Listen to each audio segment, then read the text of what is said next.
Momento. Bueno, muchachos, como saben, hay que hacer unas modificaciones en el tema de las notas.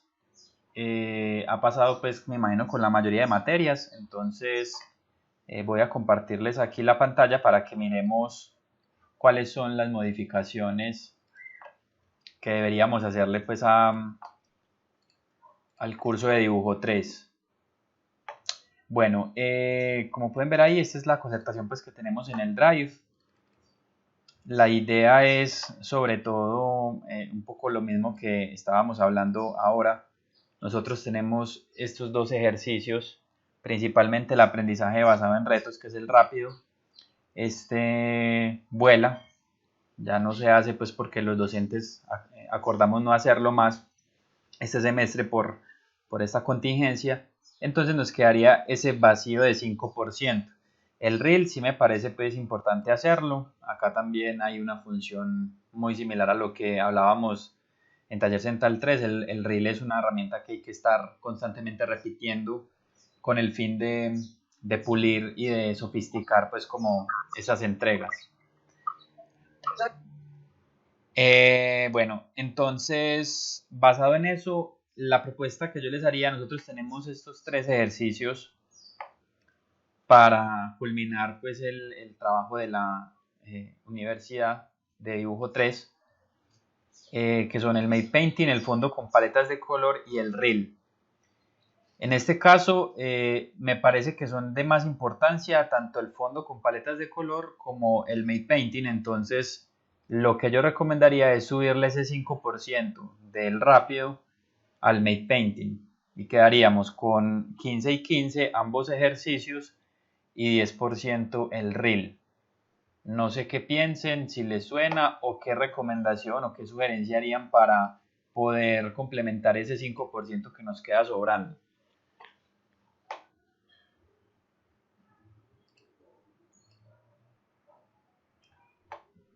Sebas, hola. Hola. Pero igual,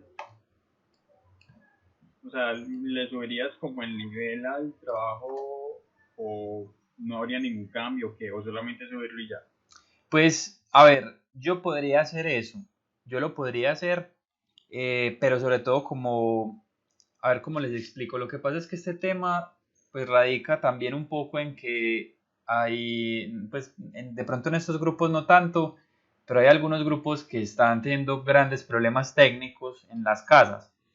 Entonces, obviamente es algo con lo que nosotros no podemos tampoco pelear y, y digamos, la exigencia se puede negociar, ¿cierto?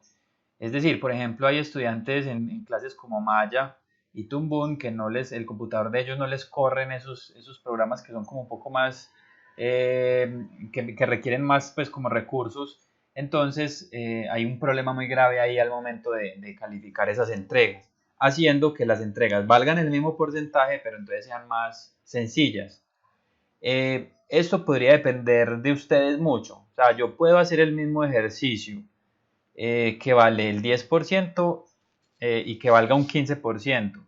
Lo correcto no sería eso, lo correcto sería pues como darle un poquito más de valor también técnico al ejercicio, pero eso ya depende de que todos tengan la forma de trabajar. Todos cuentan con Photoshop y un computador que les corre bien Photoshop.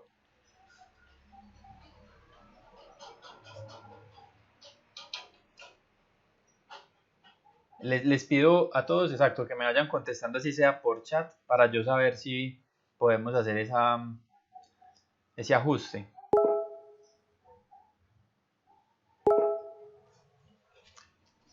Sí, Bueno, por lo que veo, sí, todos. Y Mauricio que hizo la pregunta si puede o no. sí, ya te respondí. Ah, perdón. Bueno, no, siendo así, entonces sí, voy a tener entonces en cuenta un poco para complejizar un poco el proceso, pues tampoco que se les sea muy difícil, pero sí que implique como un aprendizaje adicional. En- Yo tengo una duda ahí. sí. ¿Qué es eso del mate painting? Perdón, ¿me repites que se me cortó un poquito? ¿Qué es eso del mate painting? Bueno, pues obviamente nos vamos a entrar en eso después, pero a grandes rasgos es un trabajo de ilustración, también en Photoshop, pero en donde las texturas o algunas de las formas que tú vas a usar no son necesariamente ilustradas, sino que son fotografías. Entonces es un poco como una mezcla de pintura digital con fotografía. em, y me están escuchando, ¿cierto? Milton dice que no. ¿Sí Sí, Sí. Ah, bueno. yo sí. Sí, esperen un segundo.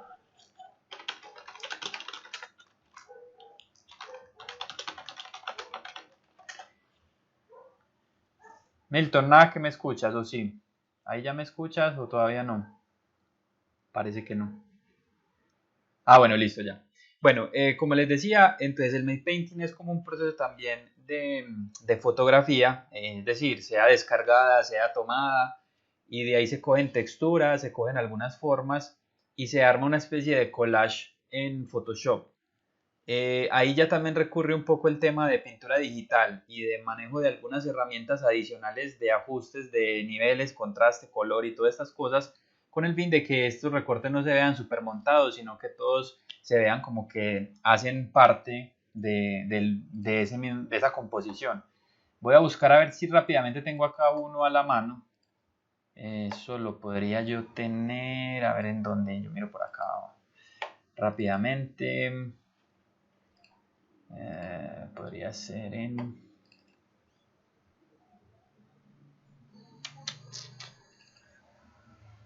A ver, busco rápidamente.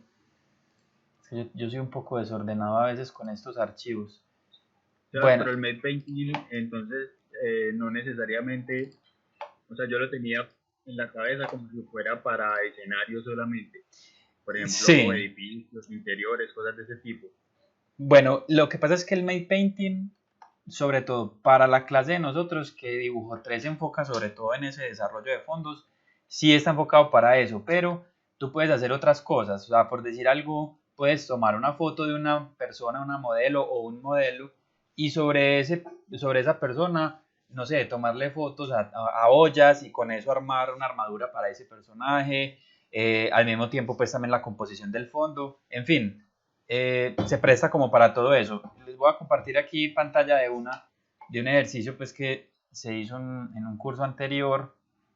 Este es como una especie de afiche basado en una fotografía de menos segundo, que me perdí aquí. ¿Dónde está? Tengo muchas ventanas abiertas. Ya les estaba compartiendo, no había pillado. Bueno, el caso es, eso es como un afiche, ¿cierto? Que parte de una fotografía de Cuba. Una fotografía, de hecho, muy soleada. No sé si la tengo por ahí en la mano. Yo creo que sí la puedo tener. Denme un segundo, yo miro acá. Bueno, si apago todas este montón de capas, mmm, la fotografía inicial es esta de acá, ¿cierto? Y a partir de esa fotografía se llega pues al resultado que estábamos viendo, que es este, utilizando diferentes recortes. Acá, bueno, ese dragón de Komodo sería uno de ellos. Estos recortes, que acá ya es cuando me acerco mucho, obviamente se empiezan a ver más, pues que les falta trabajo, pero recortes de escombros, sí, recortes, un asunto de colorización y de perspectiva atmosférica, que es lo que hemos estado viendo. Las cosas más lejanas tienden a verse menos contrastadas, con el color más similar al entorno del cielo, de la atmósfera que tienen a su alrededor. En fin, este es un poco el trabajo que haríamos. Entonces, ahí también hay temitas de pintura digital como tal. Por ejemplo, algo de esos, de los humos que estamos viendo ahí es pintura, pues pintado con pincel y se desenfoca y luego con el dedo se le da la forma. La sombra del comodo, por ejemplo, también hace parte de pintura digital. En fin, hay muchas cosas que corresponden a ese ajuste también ahí de ambas técnicas. Con eso te queda un poco clara el tema. Sí, sí, sino que ahí también tengo una duda porque en la concertación que tú nos estás mostrando, No sé si es que no está o entra en nuestro porcentaje del paisaje que estábamos haciendo. El paisaje que estaban haciendo. Ah, bueno, El de- sí, mira, lo que pasa es que en ese tema nosotros estábamos haciendo este ejercicio que era el de fondos para el corto animado y el de thumbnail sketch. ¿Qué fue lo que pasó ahí? Como nosotros teníamos que ver, ah, bueno, perdón, yo me devuelvo un poco acá. El ejercicio de perspectiva visual y el ejercicio de perspectiva ortogonal pertenecían al primer 30%. El de perspectiva visual, nosotros íbamos a trabajar con ese fondo que les pedí que eran solo en líneas. Más adelante íbamos a hacer pues otro ejercicio que hacía parte de los fondos para corto animado. El problema que sucedió es que las estéticas que ambos grupos eligieron no permitían tanto una pintura digital para la perspectiva atmosférica, que era pues algo que nos hacía falta de la perspectiva visual. Entonces lo que yo hice fue acomodar más bien que me entregaran los fondos del cortometraje que eran un poco más sencillos y adicional a eso sumarle ese ejercicio de la perspectiva atmosférica. Me parecía importante hacer eso es porque si solo entregaban los fondos del corto, se les quedaba muy por encima ese ejercicio de pintar con valores y con texturas, que fue lo que hicimos con el ejercicio de las montañas.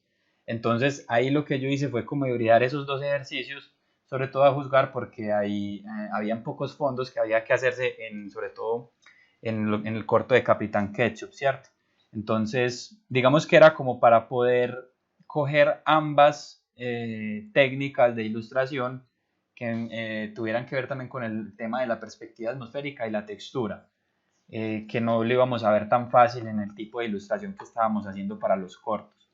Entonces ahí, por ejemplo, a la hora de yo calificarles esa entrega el domingo, es como que voy a tener en cuenta esos dos ejercicios para sumarle el ejercicio ahí.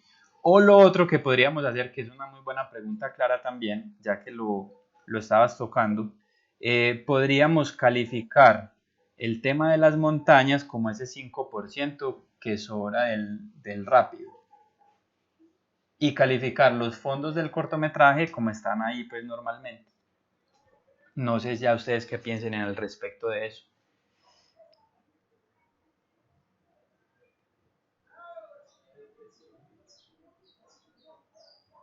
O la contesten así sea escrito para que yo sepa que estamos concertando.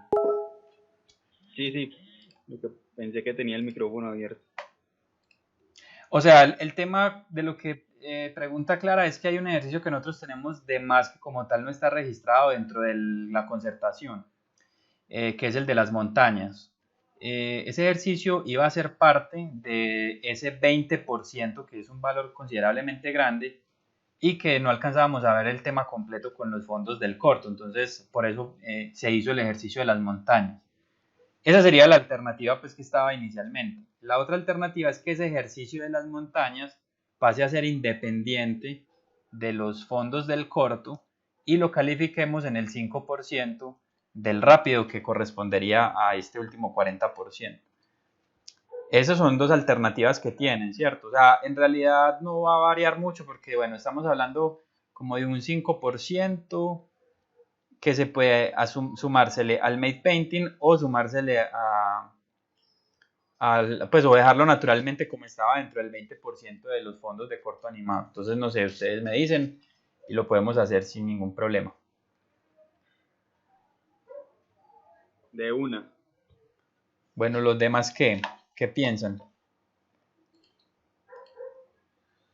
Bueno, ¿y qué tal si me dice Milton, qué tal si el 15% los fondos del corto y 10% el paisaje de montañas?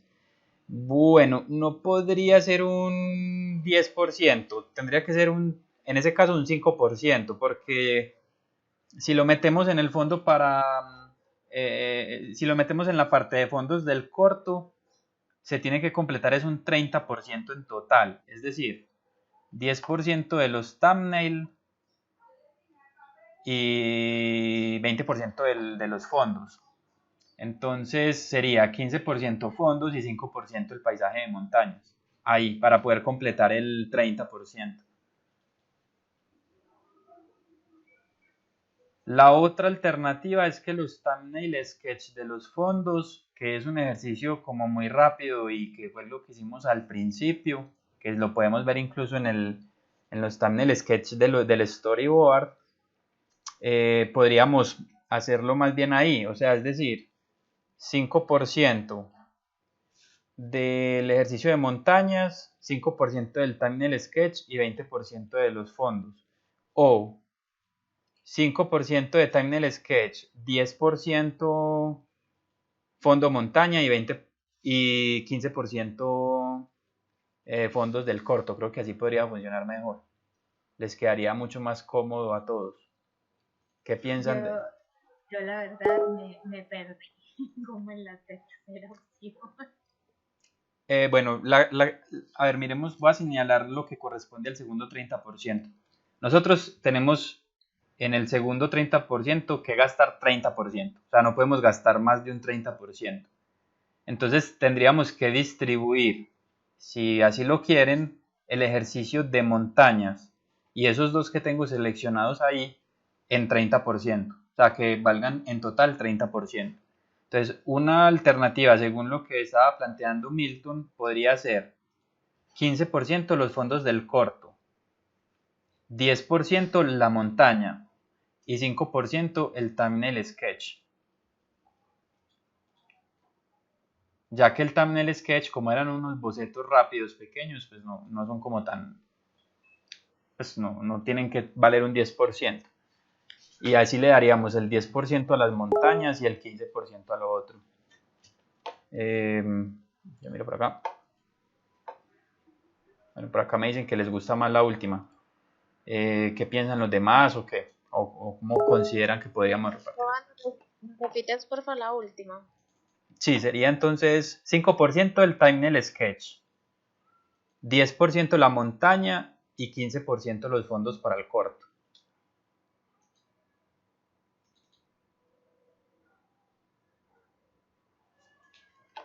Pues también me parece. Bueno, listo, ya mismo lo cambio porque para que no se nos olvide. Acá lo voy a anotar para que al final ya les quede más claro. Esperen ahí que abra, listo aquí.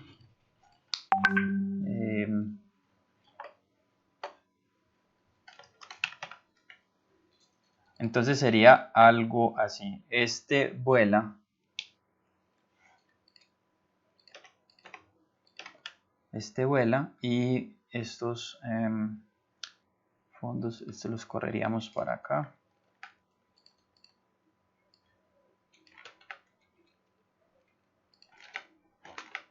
Mierda, yo soy a veces un poco malo para manejar hojas de cálculo.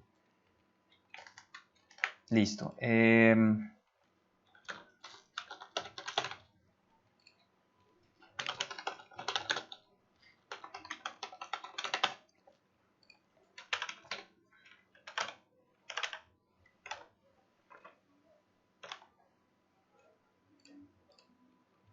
Bueno, ahí sería más o menos, entonces sería así, 5% acá. Acá valdría el 10. Y acá valdría el 15. Ahí completaríamos el 30%. ¿Cierto? Ya de ahí... ya acá al final quedaría igual. Perdón, acá sería un 15. Sí, dime. ¿Qué es el thumbnail sketch de fondos? Los thumbnails son los dibujos pequeños que estábamos haciendo para el storyboard. Pero ahí lo que yo voy a verificar es los encuadres de los fondos. Sí, o sea... Entonces, sí. Esos archivos tendríamos que subirlos a dibujo. No necesariamente, yo los puedo mirar en el tema de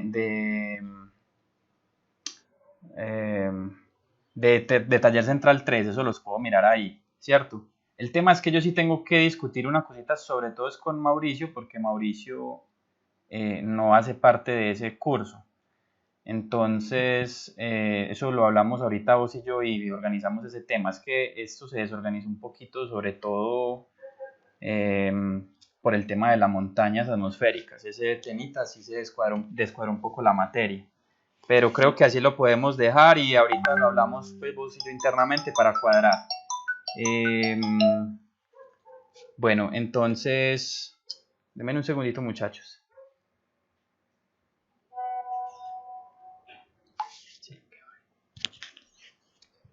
Bueno, listo, entonces vamos a dejarlo así. Igual, si de pronto yo tengo que revisar algunas cosas porque creo que eso me enredó un poco. Si hay algún ajuste como para que nos quede más claro el tema, yo les estoy avisando con tiempo, pero creo que así se nos cuadra más a todos. O sea, sobre todo porque a la montaña le dimos muy buen tiempo y era un ejercicio que yo siento que fue muy necesario para aprender ciertos temas sobre el dibujo de fondos, que no se aprendía fácil con el diseño de fondos del corto, porque los diseños de fondos de cada uno eran mucho más simples, eran de colores más planos, entonces ahí se perdía pues como mucho esa información de ese tema. Bueno, entonces hasta ahí iríamos bien. El Made Painting entonces nos queda de 15%, que es el 5 que le sumamos del rápido. El fondo con paletas de color queda exactamente igual y el reel queda exactamente igual. O sea que ahí estamos full, pues ahí todos. Hasta ahí queda claro, ¿sí o qué? Bueno, listo. Entonces, ya teniendo este tema claro, ahora sí les explico. Nosotros vamos a comenzar con un tema de fondos con paletas de color. Hasta este punto, en teoría, los fondos del cortometraje ya están en proceso, pues hablando del tema de taller central, esos fondos ya están en proceso y pues nosotros deberíamos tenerlos listos como para por estas semanas, porque ya de aquí en adelante en taller central 3 se empezaría a producir ya el corto como tal, o sea, ya una vez el animatic listo, entonces producción de sonido, producción de animación y los fondos pues ya deberían estar como listos. Entonces ya los temas que vamos a ver de aquí en adelante ya son como más técnicos y son ejercicios un poco más alejados, aunque usted puede modificar cositas que vaya viendo acá, sobre todo en términos de color, que es lo que vamos a empezar a ver en sus fondos del cortometraje y ya ir puliendo pues como mucho más el ejercicio, ¿cierto? Entonces, en ese caso eh, lo que vamos a hacer es hablar un poquito de color, sobre todo pensado para fondos y como para trabajo digital, pero sí hay que entender algunos elementos importantes que son generales, o sea, no son solo del trabajo digital. Bueno, entonces, ya así comenzando ya clase full, nosotros vamos a hablar de cómo aplicar color y cómo entender ese tema de los colores, sobre todo, a ver, en los poquitos ejercicios que yo vi de las montañas que ya tenían color, yo siento que los colores estaban muy interesantes, ¿cierto? Pero todavía hay como algunos errores que tenemos que comenzar a quitarnos de la cabeza a la hora de pintar. Y sobre todo tiene que ver con temas que no sé. Sebas, Sí, dime. yo tenía una duda con eso de los fondos, pues, pero es más como no tanto por notas y eso, sino que podemos subir la ilustración a Instagram o publicarla. Por supuesto, claro que sí. Tienen toda libertad de eso. Sí. Sí, claro. Ah, listo. De Muchas una. gracias. Con gusto, dale. Bueno, no, ya claro, cualquier cosa de los ejercicios que se hagan acá.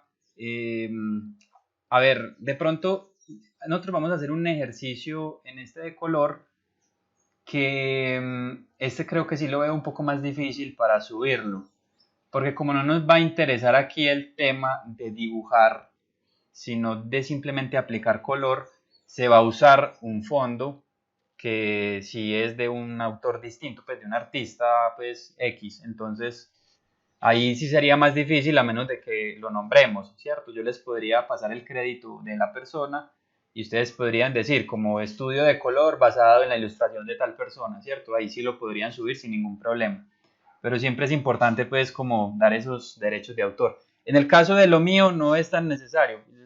El dibujo de las montañas pues lo hice yo, pero como lo hice más como para un ejercicio académico, pues eso no es problema. O sea, si usted quiere mencionarme bien y si no, pues en realidad tampoco hay mucho lío. Bueno,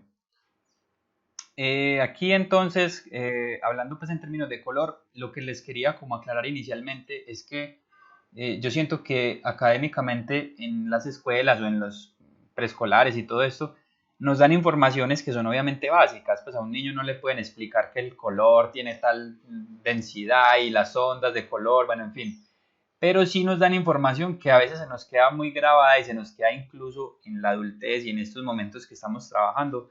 Yo siento que todavía eso nos afecta mucho y es un error que tenemos que, es difícil, muchachos, es muy difícil de quitar. eh, no se lo alcanza a quitar uno del todo, pero hay que ser muy conscientes de él. Y es que a nosotros nos enseñan, por ejemplo, en el colegio o en el preescolar, que el cielo es azul, que un árbol se pinta color café el tronco y verde el follaje, el agua también es azul, en fin, la tierra es cafecita. Esa convención que a nosotros se nos graba mucho en la cabeza es muy difícil de quitar y a veces hace que las ilustraciones no se vean con el nivel de profesionalismo que uno quisiera, ¿cierto? A veces cuando uno está ilustrando y uno tiende a compararse como con esos ilustradores brutales que uno encuentra en internet, uno siempre se pregunta como marica, ¿por qué a esta persona le queda tan bien esa ilustración? ¿Por qué se ve como tan profesional y por qué la mía no? Y en realidad, pese a que también está el tema de practicar mucho y de que ellos llevan mucho tiempo, de que es gente que se dedica diario a practicar mucho, lo cual es valiosísimo, también hay como conciencias que usted toma y que entiende que hace que eso se vea mejor, ¿cierto? Una de ellas es este tema del color, es salirse de la idea de que los árboles son verdes, la agüita es azul y etcétera. Esto tiene que ver mucho, bueno, si incluso ven el ejemplo del ejercicio de montañas, el de color que yo les subí, no tanto el en el que se explica cómo se pinta, sino en uno que está como acelerado, pues en el que yo lo pinto como en unas escalas de morados, pues una montaña no es morada en la lógica de un preescolar, pero si yo veo esa composición completa, estoy viendo que atmosféricamente hay una decisión de colores que me llevan a sentir verosímil ese tono moradoso y como azuloso en esa ilustración. Entonces es a eso a lo que yo quiero pues como llegar con estas clases de color que vamos a ver, ¿cierto? Es como entender, lo primero que necesito es que se quiten esa idea de que una cosa tiene que ser de un color como nos la enseñaron en el colegio. Todo siempre va a depender de la atmósfera y de lo que vos quieras comunicar, obviamente. Entonces, obviamente, cuando tú tomas una fotografía te vas a dar cuenta de eso, lo pueden hacer con el celular. Por ejemplo, en el caso, en este momento que estoy mirando pues hacia la ventana, por mi casa está como medio a punto de llover, pero al mismo tiempo hay como cierto atardecer ahí como amarilloso. Entonces, si yo tomase una foto con mi celular a ese paisaje en este momento y me meto al Photoshop y empiezo a hacer muestras de color, seguro el verde que tienen los árboles aparentemente va a ser más como un verde ocre, ¿cierto? Como una especie de ocre con unos matices verdosos. Y no va a ser propiamente un verde así súper encendido, súper natural, ¿cierto? Entonces, bueno, es un poco como que esa es la idea de todo esto que vamos a ver acá. Entonces, inicialmente lo que les quiero mostrar es que el color nosotros lo vamos a entender digitalmente hablando, sobre todo, desde estos tres elementos: el tono, la saturación y la luminosidad. Todo color usted lo puede describir desde estos tres parámetros, ¿cierto? ¿Cómo se describiría un color para comenzar a entenderlo con más detenimiento? El tono es entonces lo que nosotros conocemos como el propio color, es decir, el nombre que se le da a un tono específico es el color en sí. Es decir, cuando hablamos de tono, si yo te pregunto a vos, ve, ¿qué tono tiene tu camiseta? Vos no me vas a decir, no, tiene un tono oscuro, tiene un tono claro. No, eso no es tono. El tono es el color. Mi camiseta es verde, roja, anaranjada, azul, ¿cierto? Entonces, digamos que aquí, por ejemplo, el tono que voy a poner de ejemplo es rojo. Entonces, el tono es el rojo, ¿cierto? ¿Existen muchos tipos de rojos? Sí, existen muchos tipos de rojos. Pero en términos de tono, lo podríamos hablar como un rojo, ¿cierto?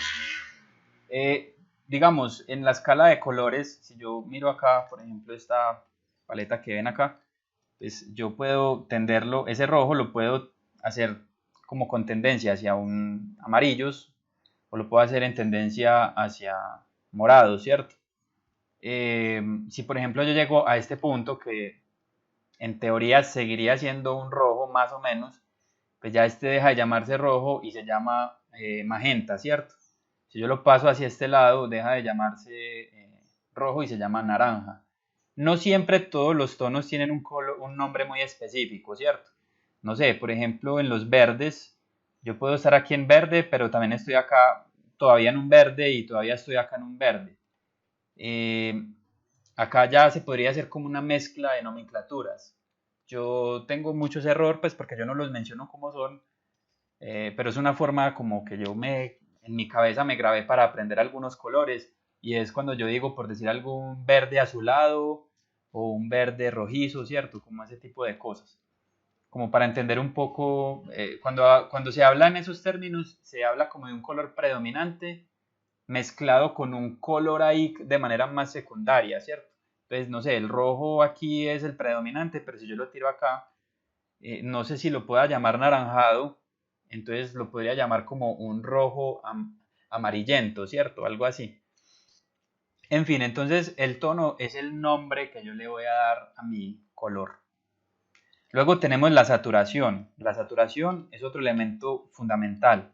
La saturación hace referencia a la cercanía o lejanía de un color hacia el gris, solo hacia el gris.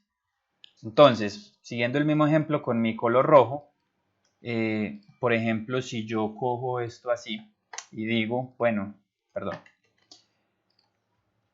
si es lejanía o cercanía con el gris, entonces a medida que el color se hace más saturado, es un color más rojo.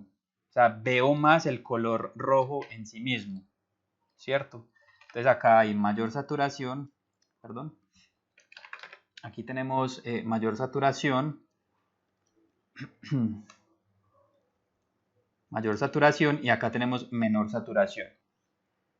Entonces, esto, porque quiero que lo entendamos bien, porque cuando nosotros nos hablan de saturación, probablemente sí entendemos como muy por encima qué es, pero debemos empezar a entender correctamente el color. Es decir, cuando hablamos de saturar, es hacer el color más vivo y cuando hablamos de desaturar, es de que sea menos vivo, ¿cierto? Pero cuando alguien te pregunta a vos qué es menos vivo, entonces vos decís, no, es que no se siente tan intenso el color. Sí, pero no está suficientemente clara esa definición. Es cuando el color deja de ser de su color, de su tono, y pasa a ser gris. El gris es el dueño del universo desaturado, ¿cierto? Entonces, cuando yo tomo una foto y la tomo a blanco y negro, entre comillas, yo no la estoy tomando a blanco y negro, yo la estoy tomando desaturada, sin color, ¿cierto? Sin tono, sin tonos definidos. Muy bien. Ahora vamos a hablar de la luminosidad. La luminosidad, a diferencia de la saturación, no tiene relación con el gris. El gris no existe, digamos, en este universo de la luminosidad. Existe el tono y sobre él es el que vamos a trabajar. Siempre el tono es como lo primero que se define. Pero entonces la gran diferencia aquí va a radicar es las tendencias hacia negros o blancos. Entonces, un color que está con muy baja luminosidad, lo voy a bajar acá un poco la opacidad, es un color que tiende hacia el negro. Y un color, por el contrario, que tiene mucha luminosidad, es un color que va a tender hacia el blanco, ¿cierto? Entonces, miren que nosotros, por ejemplo, relacionamos mucho el gris con el negro y el blanco, pero esos tres, digamos, tipos de valores nos van a generar cosas muy diferentes. Es decir, el gris, por ejemplo, no va a tener que ver nada con la luminosidad. El gris va a tener que ver es con la saturación. Y el blanco y el negro van a tener que ver es con la luminosidad. Normalmente los colores que tienen mucha luminosidad, o sea, mucha presencia de blancos, son los colores que entendemos como pasteles, ¿cierto? Entonces, a la hora, por ejemplo, de hacer un diseño de fondos, y yo quiero que el diseño de mis fondos, de mis ilustraciones de fondo, tengan mucha tendencia hacia colores pasteles, yo ya sé que tengo que echarles mucho blanco. Tengo que trabajar con mucho blanco y al contrario no puedo tocar para nada zonas negras, ¿cierto? No puedo tocar esas zonas negras. Siempre voy a trabajar como en tendencias hacia la derecha, hacia las zonas iluminadas con blanco. Eso es una decisión importante. O sea, por ejemplo, ya con estos tres valores yo puedo empezar a definir paletas de color. Esto es importantísimo a la hora de diseñar fondos o personajes. O sea, cualquiera de esos dos tipos de ilustración requieren de un conocimiento de color básico como esto. O sea, esto es lo mínimo en lo que usted tiene que pensar. Entonces, usted ya puede tomar decisiones de saturación, es decir, bueno, en qué punto usted quiere que sus colores estén, ¿cierto?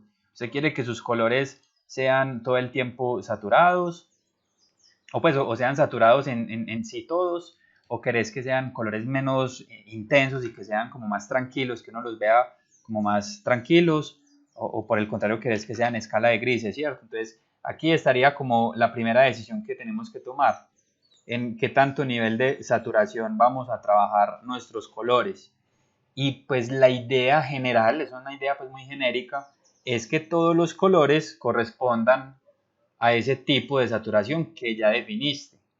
Si tú haces un diseño de fondos con esta saturación que acabo de seleccionar definida y por ahí en algún lado metes un color de estos, ese color va a generar como una sensación de que está fuera de ese contexto que estamos pensando. Entonces ahí hay un error, ¿cierto?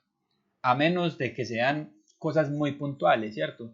Que eso también, recuerden que muchas veces las reglas en el arte están hechas también para un poco transgredirlas, ¿cierto? Para romperlas, pero no romperlas arbitrariamente, sino con cierta conciencia.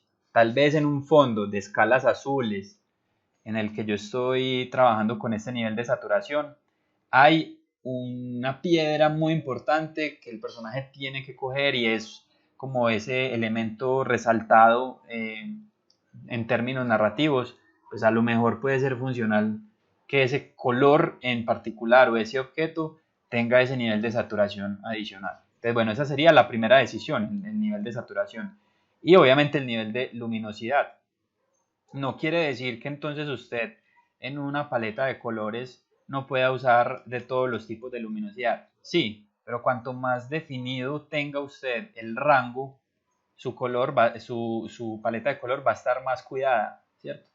A medida que nosotros limitamos la paleta de color, ilustrarse nos va a ser más difícil, o por lo menos echar color se va a hacer mucho más complicado. Pero también al mismo tiempo tu trabajo va a quedar con mucha más identidad y va a quedar más cuidado, va a quedar, la gente va a sentir que hiciste como un trabajo mucho más arduo para llegar ahí. Y se ve reflejado también como en esa sensación de profesionalismo y de claridad en lo que querés expresar con esa ilustración. Entonces, bueno, ese sería pues como el tema de tono, saturación y luminosidad. Esos tres elementos van a estar siempre visibles a la hora de elegir colores. Si yo, por ejemplo, abro mi panel de colores, yo tengo pues estos tonos de acá. El tono lo voy a seleccionar en esta barra de acá, es decir, el color, ¿cierto? Yo quiero un verde, listo, ya elegí un verde. Quiero un verde azuloso, entonces lo puedo subir un poquito más, ¿cierto? Ahora tengo acá en este cuadro grande, tengo todas las tendencias de ese verde azuloso en función de luminosidad y saturación. Si yo quiero que mi ilustración sea muy luminosa o poco luminosa, entonces para que sea muy luminosa me voy a la esquina superior izquierda. Si quiero que sea un poco luminosa me voy a la parte inferior contraria, a la derecha. Y si quiero hablar de términos de saturación, entonces, bueno, primero delimitaría la luminosidad. Yo quiero que la luminosidad sea media, o sea que voy a estar parado acá.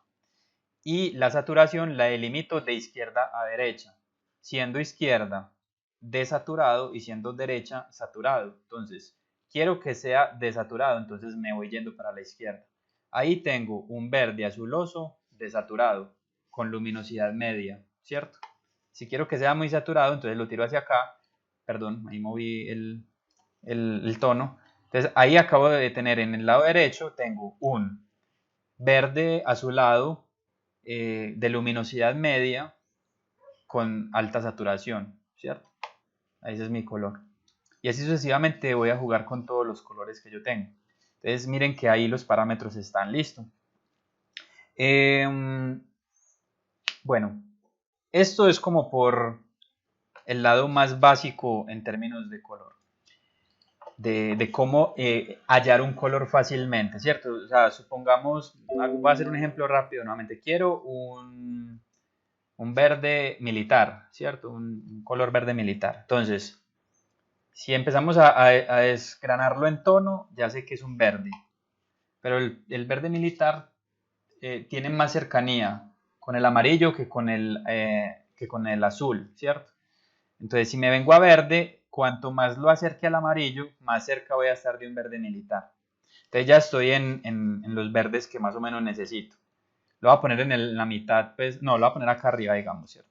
Bueno, entonces, el color verde militar es un color más bien claro o más bien oscuro. Eso es lo que yo podría definir. Pues como pensar primero. Yo siento que el verde militar tiende a ser más oscuro. Entonces estaría en luminosidades bajas. Debería estar más o menos por acá. Y también ya tendría que preguntar, ¿el verde militar es muy desaturado? O sea, ¿tiene presencia de grises? ¿O es un color muy natural, muy, muy vivo? Yo sentiría que tiene cierta presencia de grises, entonces no debería tirarlo para este lado, para el lado derecho, perdón, sino para el lado izquierdo. Y más o menos, si yo le doy ahí OK y pinto, más o menos ese debería ser un verde militar, ¿cierto? Entonces miren que pensar esos tres parámetros es incluso también encontrar el color que yo necesito de una manera muy rápida, ¿cierto? Es una manera muy fácil de encontrar colores. El color piel, por ejemplo, yo tengo que pensar el color piel. La clave más rápida que tengo es que es amarilla rojiza, ¿cierto? Pues está como por el lado de los naranjas. Entonces, supongamos que acá, ¿cierto? Un color piel general, voy a poner cualquiera. Es un color que tiende a ser claro u oscuro. Dependiendo de la raza del personaje que yo vaya a ilustrar, pues ahí ya puedo empezar a definir eso, ¿cierto? Supongamos que voy a poner una persona que es más bien pálida y ya el hecho de que sea pálida ya me está dando pues una información muy grande. Entonces yo tendría que tirarlo hacia las zonas de arriba, ¿cierto? Hacia toda esta área de por acá. Entonces supongamos que la voy a tirar por aquí más o menos. ¿Y qué tanto nivel de saturación tiene? ¿Cierto? Yo siento que el color de la piel no es tan saturado en su base general, ¿cierto? Entonces yo lo puedo empezar a desaturar un poco. Digamos, no mucho, pero sí es más tendiente a desaturado que a saturado. Entonces, digamos que así me gusta y acá tengo un color piel, ¿cierto? Así es más o menos la lógica de trabajar con estos tres valores. ¿Alguna duda hasta ahí? ¿Todo está claro? ¿Me están escuchando bien? Sí, señor. Listo, gracias. Bueno, ahora entonces entendamos cómo están estructurados esos colores, o sea, cómo los organizamos para tener un orden específico y por qué están organizados de esa forma, ¿cierto? Entonces acá tenemos un tema que es el espectro de colores. Los colores, o por lo menos para mí eso fue muy raro cuando me lo contaban, los colores tienen un orden natural, es decir, usted nunca va a ver en la naturaleza un espectro de colores en órdenes distintos al que están viendo en pantalla. Siempre va a estar el violeta primero, luego el azul, luego el verde, luego el amarillo, luego el naranja y finalmente el rojo. Sí, pues obviamente eso está categorizado como en 6 tonos matrices, pero en realidad pues nosotros podemos subdividirlo más, como les decía ahorita, nominándolos, digamos, hay algunos que tienen nominaciones ya muy claras, por ejemplo, entre el azul y el violeta podríamos encontrar el morado, ¿cierto? Que es un color que tiene nombre. Entre el azul y el verde podríamos encontrar una aguamarina, que también tiene en sí un nombre, pero digamos que estos son como esos 6 grandes colores que podemos distinguir fácilmente, ¿cierto? Y que adicional a que podemos distinguir fácilmente, incluso hacen parte de los colores primarios y algunos de los secundarios, ¿cierto? Que son como los más fáciles de identificar. Entonces, lo primero que necesito que entendamos es que el color siempre tiene un orden igual. Perdón un momentico. Bueno, el color, ese orden, ¿por qué es bueno entenderlo? Porque así yo puedo encontrar fácilmente un color, ¿cierto? Si yo miro aquí nuevamente abriendo la paleta de colores, esos colores que yo estoy viendo aquí, en este orden que se están viendo ahí, son exactamente los colores, el mismo orden que estoy viendo en el espectro de color, ¿cierto? En el espectro de ondas de color. Entonces ahí es fácil hallar esos colores. Ahora, ¿por qué tienen esas tendencias de color? O sea, ¿por qué están en ese orden? ¿Cuál es la lógica natural de eso? Bueno, principalmente es porque el color es luz, ¿cierto? Inicialmente es una tendencia de luz. Es cuánta luz absorbe y cuánta luz refleja un objeto. Pero no solamente en términos de cantidad, sino en términos de amplitud de onda, de longitud de onda, perdón. Entonces, si ustedes ven este esquema que tenemos acá, los violetas, por ejemplo, tienen ondas que son mucho más cortas en distancia horizontal, mientras que si nos vamos yendo hacia los rojos, la onda ya es mucho más separada, ¿cierto? Entonces, cuando tú tienes una camiseta roja, voy a poner aquí, va a ser o una pelota, va a ser un círculo ahí.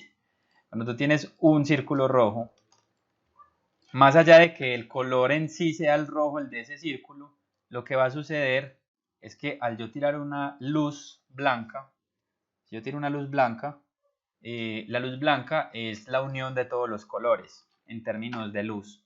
Es decir, si yo tengo un prisma, que es esto que estamos viendo acá, esta luz blanca entra y se descompone en todos los colores. Entonces ella, dentro de ella, tiene todos los colores ahí juntos. Entonces cuando yo le tiro una luz a una esfera roja, lo que sucede es que la esfera se chupa todos los colores, se los chupa todos y solamente refleja la onda ancha del rojo. Lo único que refleja es el rojo. Entonces si acá está mi ojito, entonces lo que yo estoy viendo es la onda que se refleja, ¿cierto? Entonces más allá de decir que esa esfera tiene un color rojo, en realidad esa esfera refleja las ondas rojas y por eso yo puedo ver la roja, ¿cierto? Este fenómeno puede variar. Si yo, por ejemplo, ilumino no con una luz blanca, sino con luces de colores específicas, esa esfera roja, probablemente el color que refleje yo, que yo estoy viendo, no sea propiamente el rojo y pueda verla, no sé, moradosa o la pueda ver amarillosa, en fin. Y por eso es ahí donde yo les digo que no podemos darle color a un objeto porque en sí lo que él hace es reflejar el entorno o la luz que le está pegando, ¿cierto? Entonces ahí es donde empieza como todo este fenómeno de los colores. ¿Existen colores más allá del violeta hacia la izquierda y más allá del rojo hacia la derecha? Sí, existen muchísimos colores más.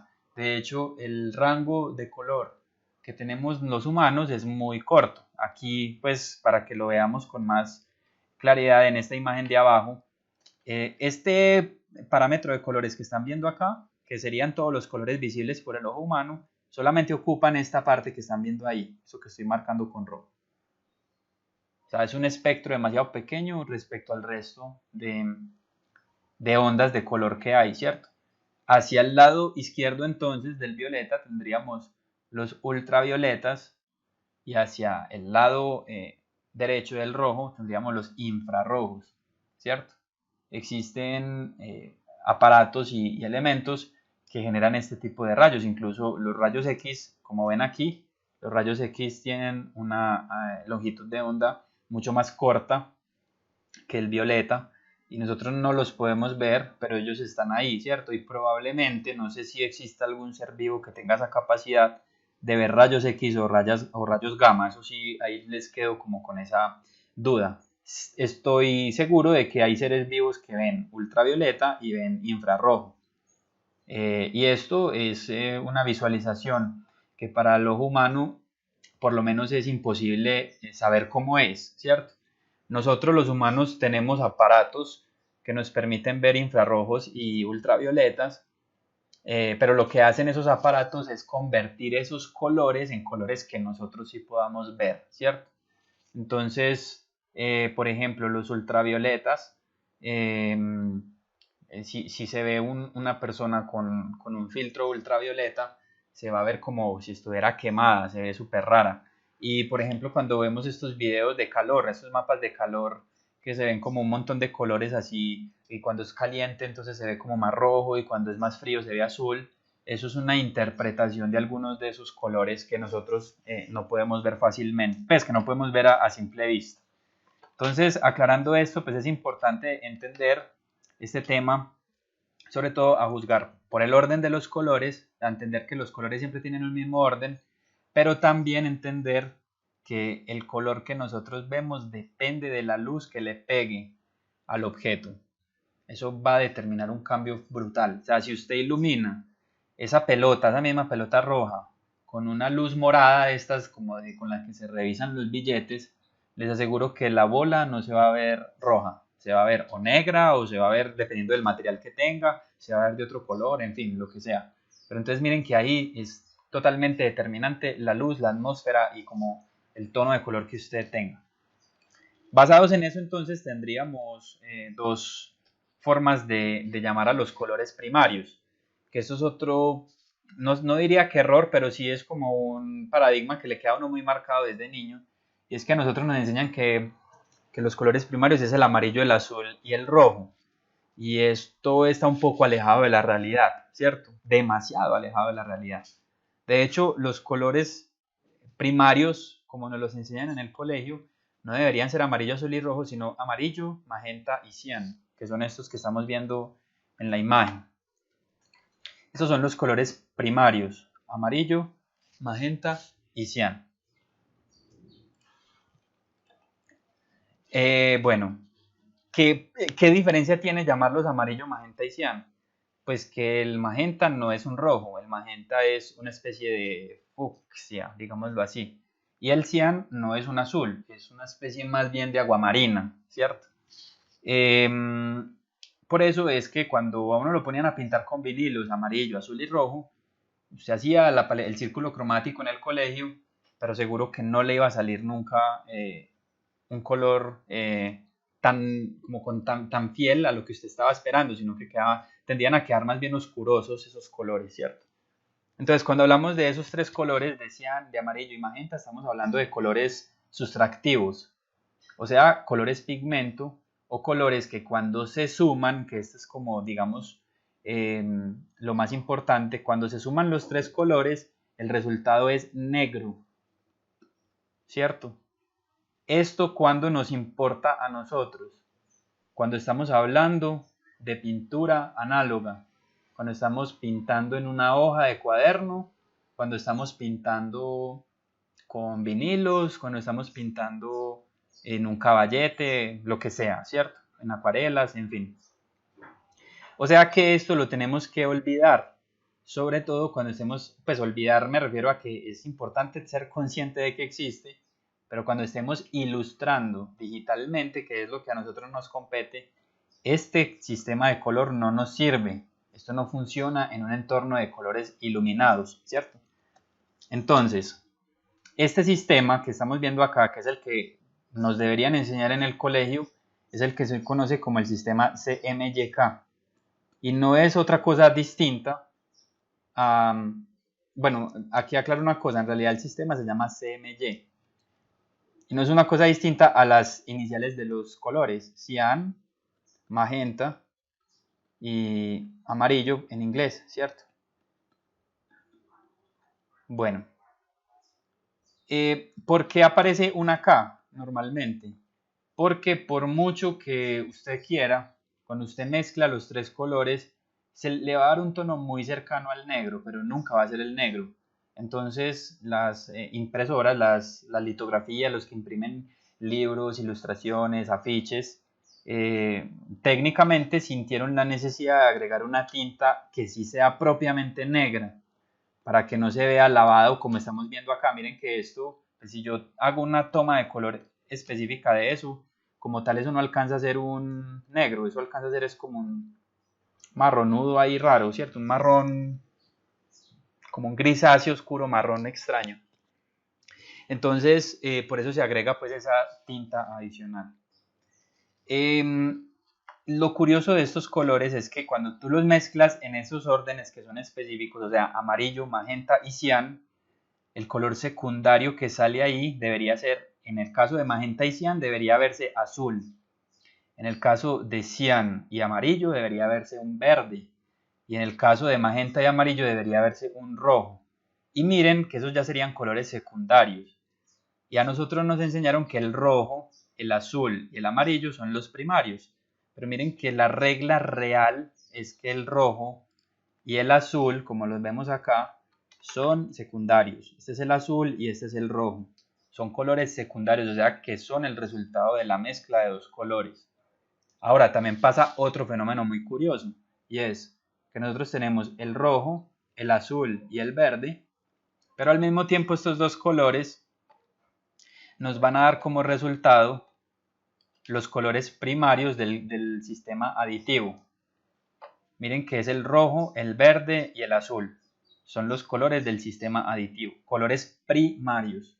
Es decir, en un sistema aditivo que ya les voy a explicar qué es, en el sistema aditivo usted no puede generar un azul, no puede generar un verde y no puede generar un rojo mezclando otros colores. No se puede, porque ellos son colores primarios.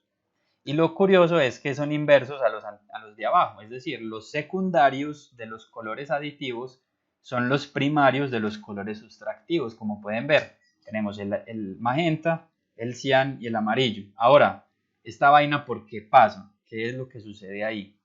Esto es muy sencillo, muchachos.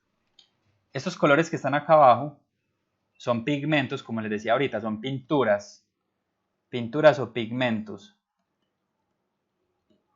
Y estos de acá arriba no son pigmentos, sino que son luces. Son luces. La luz funciona diferente a las partículas. Entonces por eso la naturaleza es distinta en las luces que en los pigmentos.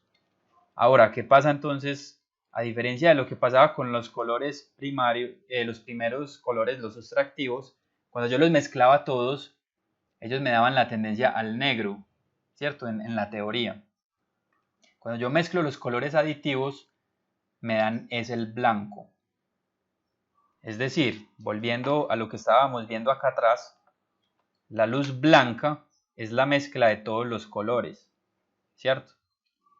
Entonces, si yo hago al contrario, o sea, si yo llevo los colores hacia el blanco, es como si yo los mezclara, los uniera, y en sí mismos todos los colores me dan el color blanco. Entonces, es lo que está pasando acá. Al yo unir todos los colores, pues que inicialmente serían los primarios contienen todos los colores, al yo unirlos me va a dar el blanco.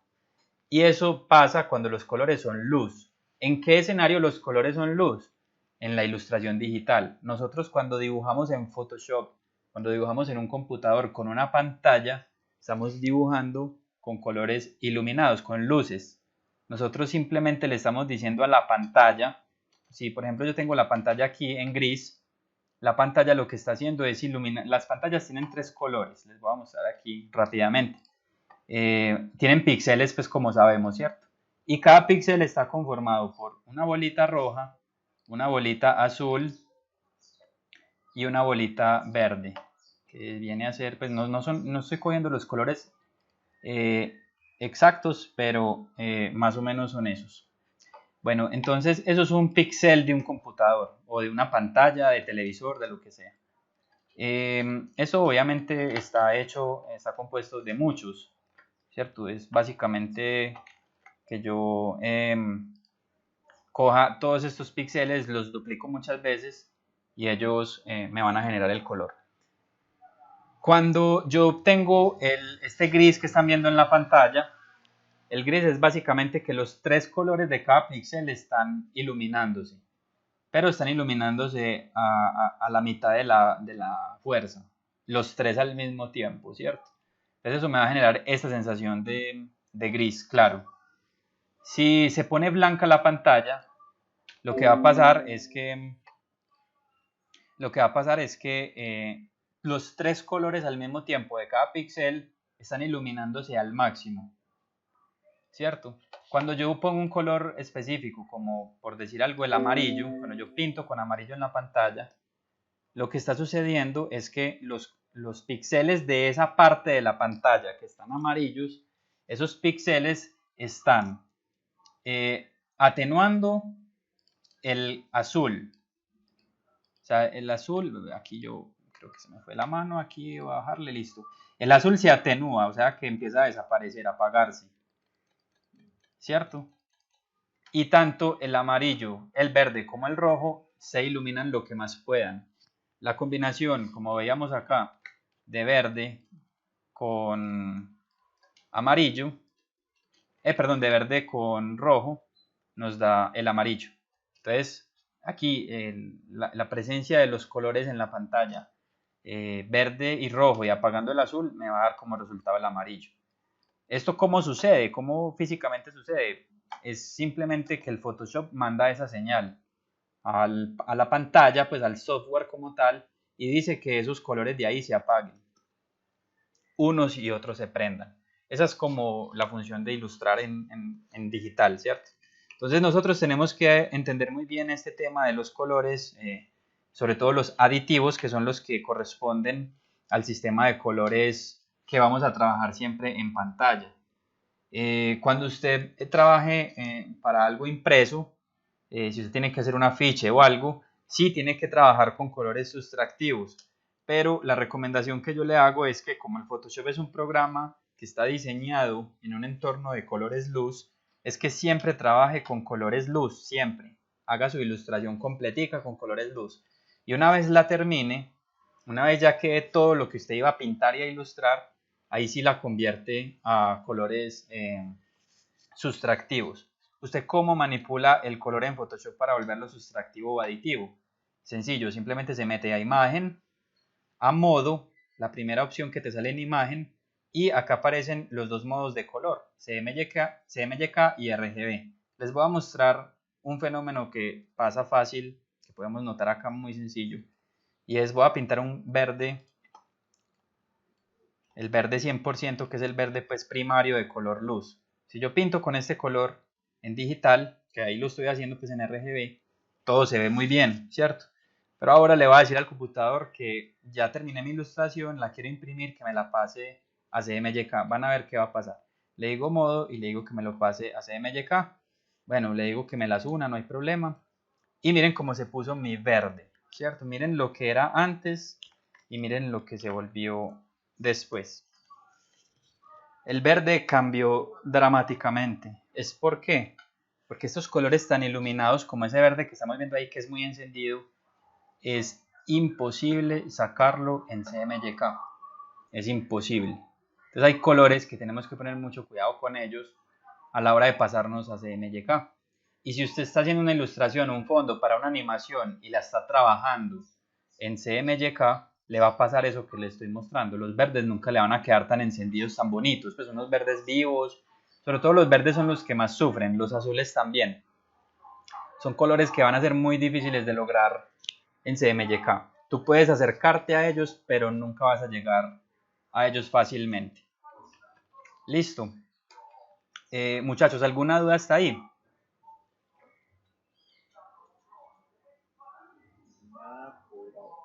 Listo.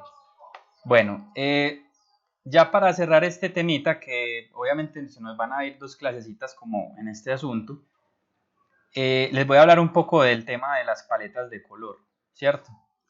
Este tema es complicado, hablar de paletas de color es un poco complicado, pero les voy a decir estas 3 que están viendo ahí en pantalla, cómo salen y por qué son importantes. Sobre todo esto les va a servir muchísimo para darle un verdadero buen color a sus ilustraciones. Las paletas de color las podemos dividir como en 3 grandes grupos. Hay muchas más, van a encontrar muchísimas más y ahorita les muestro una herramienta que les va a servir bastante. Pero estas 3 son como esos grandes grupos de colores que vamos a utilizar a lo largo de nuestra vida, pero muchísimo. O sea, yo las uso horriblemente. Bueno, entonces, inicialmente tendríamos estas que tenemos al lado izquierdo, que son las complementarias, los colores complementarios. Voy aquí a poner un color. Estas de acá. Estos colores complementarios básicamente son aquellos colores que en un círculo cromático, que como vimos ahorita, los colores tienen un orden específico y no los podemos cambiar, son aquellos que están enfrentados en el círculo cromático. Entonces, por ejemplo, a mí me encanta mucho este círculo cromático que les voy a mostrar aquí. Este es de mis favoritos. A él le falta ahí una cosita, pero acá prácticamente tenemos todos los colores posibles, excepto los colores de baja luminosidad. Aquí no hay baja luminosidad. Pero digamos que acá sí tenemos pues una gama de colores muy grande. Para volverlos de baja luminosidad, lo único que yo hago es invertir el color, ¿cierto? ¿Cómo inviertes tú una capa en Photoshop? Ya les muestro. Apretan Control I, la tecla Control I. Entonces miren que la gran diferencia que sucede entre este círculo cromático y entre este otro es que el centro es o blanco o negro, ¿cierto? Esa sería como la gran diferencia. Entonces, para buscar un color complementario, como les mostraba ahorita, simplemente es elegir un color primordial, o sea, un principal. Eso ustedes eligen el que quieran. Yo quiero que mi color principal sea el verde. Listo. Entonces ahí elegí mi verde. El complementario, entonces, en su naturaleza va a ser un color que va a estar en el lado completamente opuesto, o sea, más o menos ahí. Y en este caso sería un magenta, ¿cierto? Más o menos un magenta. ¿Para qué sirven estos dos colores complementarios? Sirven para dos cosas principales. Una, para generar un gran contraste. Es decir, cuando usted quiere resaltar una cosa en una escena, utilice un color principal para todo y ese objeto que quiere resaltar lo puede poner en complementario. Y va a hacer que se vea, o sea, va a ser lo que más se ve en la escena. Eso sería lo primero. Y lo segundo es porque yo puedo hacer, cuando yo trabajo con luces y sombras, o sea, es decir, estoy dibujando un árbol y el árbol está proyectando una sombra en el suelo, pues aquí hago un arbolito y esta es la sombra del arbolito. El entorno tiene un color primordial, digamos que en este caso sea el verde, o sea que estoy pintando en paletas de verde todo mi fondo. La sombra proyectada que se va a ver ahí va a tener matices de este color magenta. Entonces las sombras normalmente se hacen es así. Nosotros tenemos el error de pensar que una sombra es una capa negra. No, eso es mentira. Eso no funciona en ningún escenario. Es un color complementario. Listo. Entonces eso es como otra de las razones. Ahora bien, lo otro que tenemos que tener claro es que el círculo cromático tiene una dimensión circular, pero también tiene una dimensión digamos, del centro hacia afuera, ¿cierto? Si yo elijo, por ejemplo, un color aquí, o sea, no lo estoy eligiendo en el borde, sino que lo estoy eligiendo acá adentro, su complementario debería también estar en esa dirección, en esa posición. Porque si yo pongo que el complementario sea esto, estoy incumpliendo la regla que les decía al principio, de que si yo elijo un color con mucha luminosidad, o pues una gama de colores de saturaditos y de mucha luminosidad, entonces yo no podría elegir uno de mucho color o mucha luminosidad porque estaría saliéndome de esa regla. Entonces tienen que estar como en el mismo rango circular. Listo. Muy bien, esos son los complementarios. Luego tenemos los análogos, que los análogos, a diferencia de lo que estábamos viendo, corresponden a colores que están cerca. Tienden a ser colores muy armónicos, van a generar unas sensaciones mucho más tranquilas. Si yo, por ejemplo, voy a hacer un escenario que es muy frío, yo puedo utilizar análogos del azul. O sea que puedo elegir, digamos, estos 5 colores, ¿cierto? Miren que están juntos todos. Puedo elegir unos análogos cálidos. Puedo elegir unos análogos por aquí. Son colores que están juntos en el círculo cromático. Pasa el mismo fenómeno. Si yo lo elijo acá abajo, pues ellos tienen que elegirse acá. No pueden ser uno aquí, el otro por acá y el otro por acá. No. Sí se podría tal vez hacer esto, pero ahí no estás haciendo colores análogos, sino que estás haciendo una monocromía, es decir, todos tres son el mismo verde, solo que es un verde más clarito, otro más oscuro y así. O sea que esto pues no aplicaría como tal, como una selección de paletas de color. Y finalmente tendríamos las triadas. Las triadas son colores muy vivos porque nos están dando alto contraste entre tres colores muy separados en sí. O sea, por ejemplo, yo puedo elegir este cian que hay acá, puedo elegir este violeta y el amarillo, ¿cierto? Esos serían como mis tres colores principales. Aquí no hay un color más principal que el otro, los tres son igual de principales. sirve mucho para paletas de color vivas, para colores, para, no sé, cuentos infantiles, para cosas muy, muy de niños o que querés mostrar mucho felicidad, alegría, ese tipo de cosas. Se utilizan muchísimo. Entonces digamos que esas tres paletas de esas partimos. Nosotros a partir de elegir esos tres colores, digamos en este caso principales, en cualquiera de las paletas que hemos visto yo puedo elegir como unos colores cercanos, es decir, puedo hacer esto, siendo esos tres los principales y estos otros como unos que acompañan esos otros tres colores. De esta forma puedo ampliar mi paleta de colores. Como les decía ahorita, de todas formas, cuanto menos tenga yo necesidad de ampliar mi paleta de colores, mi trabajo va a verse mucho más cuidado, va a verse con mucho más, como un trabajo más minucioso, ¿cierto? Entonces, de alguna manera, pues con esto que hemos visto acá, lo que les recomiendo es que revisen esas paletas de color que tienen, de los fondos que están haciendo, a ver si les pueden hacer pequeños ajustes, ¿cierto? De que no les queden como colores tan arbitrarios, sino que estén como un poquito más mediados por estas paletas de color. Bueno, entonces, ¿qué es el ejercicio que vamos a hacer de paletas de color como tal, pues de entrega?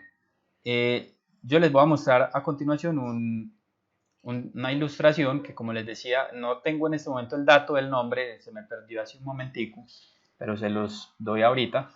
Es una ilustradora que hace concept art para la película de Angry Birds. Esta chica tiene, ¿dónde está? Se me perdió. Es que me metí, fue a taller. Esta chica tiene pues unas line arts, o sea, unas ilustraciones que todavía no tienen color. Y yo les voy a pasar esta, ¿cierto? En realidad, si ustedes quieren hacer alguna otra, no hay problema. Pueden hacer la que gusten. Pero pues inicialmente yo les paso esta porque, bueno, primero tiene facilidad de definirle valores, o sea, de saber qué cosas están más cerca, qué cosas están más lejos, perdón, y se presta mucho para hacer una buena perspectiva atmosférica, que obviamente es algo que vamos a tener en cuenta también acá. Y lo que van a hacer es que van a duplicar esta imagen 4 veces y van a pintarla con 4 diferentes paletas de color.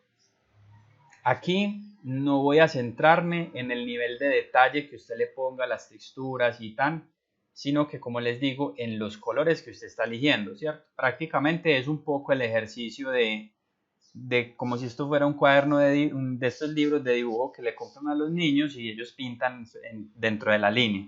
Es un poco como esto, ¿cierto? Pero obviamente ustedes no van a ser niños y van a pintar el arbolito verde y sino que lo van a hacer basados en paletas de color que ustedes van a definir con mucho cuidado, ¿cierto?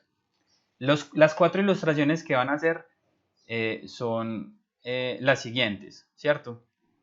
Una serena o día, porque quiero que sea de día esa primera. Van a ser una nocturna, van a ser una siniestra y van a ser una peligrosa.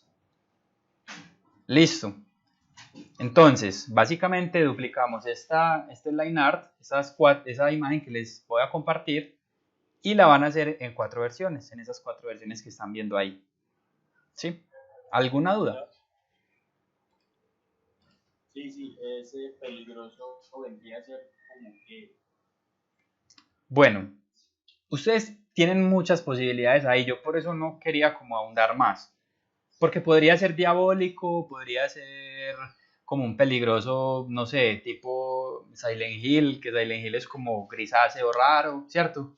O sea, hay como muchas formas en las que... Hay una imagen que ponen mucho en el grupo de Facebook que es así, pero con la escena de un caballero y ponen que esas escenas, por ejemplo, furia o algo así, escenas como, no sé, Exacto. de acción fuerte. O sea, yo tengo esa imagen, si quieres se la paso ya para que la muestre, que tiene mucha más variedad de... Exacto, o sea, ustedes ahí, es más, sobre todo yo necesito, sobre todo, 2 paletas de color que sí hagan. Les doy el permiso de que hagan 2 distintas más si ustedes exploran y buscan el tema. Lo que sí les pido es que cuando encuentren, porque como esto es un ejercicio muy clásico de ilustración digital, van a encontrar muchas referencias. La idea es que no cojan los colores de esas referencias, porque es también ustedes que se pongan la tarea juiciosa de analizar qué colores van a usar y todo eso, listo. Entonces, las 2 que yo sí necesito que hagan es la de día y la de noche, ¿cierto? Hacer cómo se vería ese escenario diurno o sereno y nocturno también, ¿cierto? Esos dos. Los otros dos las pueden elegir. Diabólico, la pueden elegir, no sé, perturbadora, o también la pueden hacer como, no sé, psicótica, en fin, como ustedes gusten. Pueden utilizar ahí como lo que quieran. Y como les digo, pueden usar otro fondo también, no tiene que ser ese. Yo les planteo ese porque tiene como características que me parece que son muy funcionales en términos de perspectiva atmosférica, de las distancias de las cosas, y tiene pues una composición muy interesante.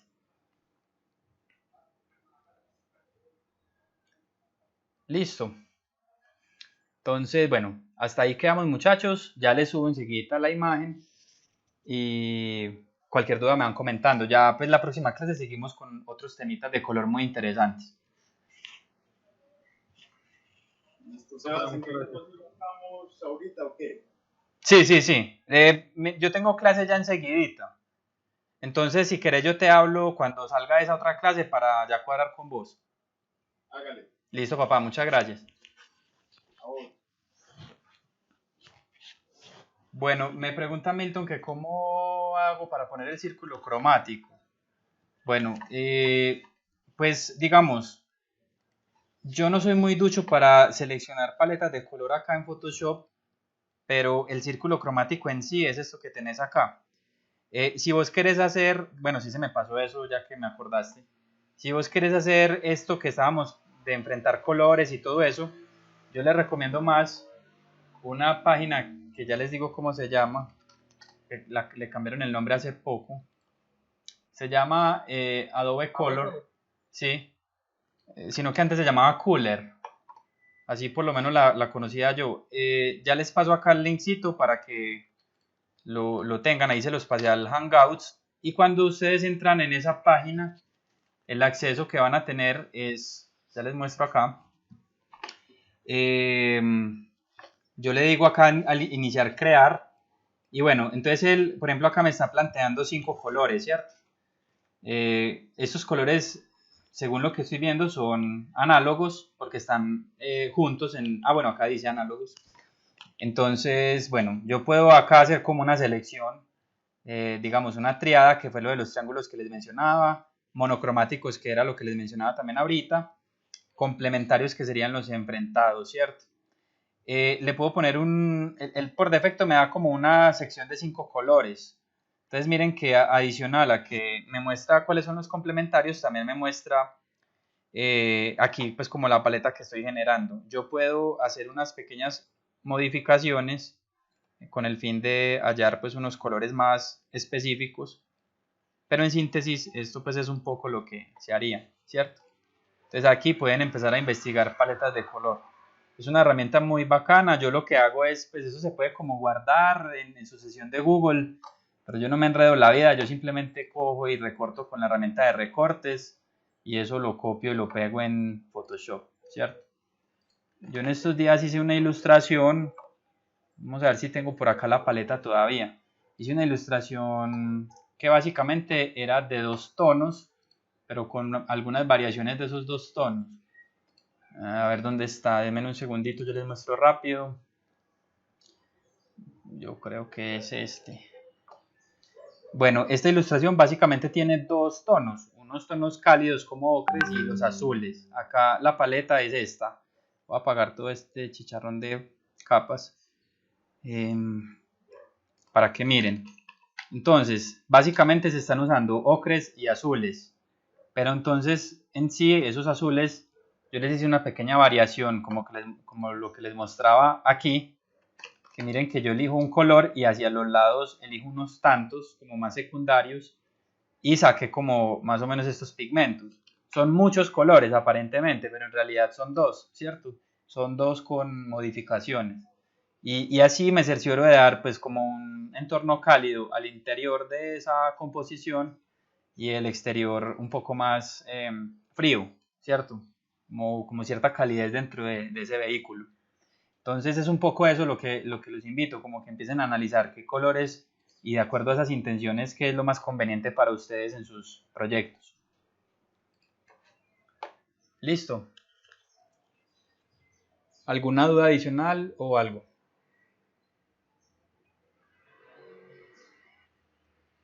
No, pero muchas gracias. Bueno, la pregunta que Milton siempre me hace. No, recuerden que, como les he repetido muchas veces, todas las entregas de cada porcentaje son para la última semana que corresponde a ese porcentaje. Entonces, si estamos hablando del último 40% y este ejercicio en particular, la semana del 13 de mayo, pero no es el 13 de mayo, es la semana del 13 de mayo. Vamos a mirar aquí exactamente la fecha que tendríamos, mayo. Según esto, tendrían hasta el 17 de mayo para entregar. Listo. Este ejercicio y el del Made Painting, o sea, todos los ejercicios que hagamos de aquí para adelante, todos se entregan esa semana del 13 de mayo. Listo. Bueno, no siento más muchachos, entonces hablamos que ya voy para otra clase. Entonces cualquier cosa me hablan. Listo, feliz tarde muchachos. Listo, gracias, Sebas. Con gusto, chao.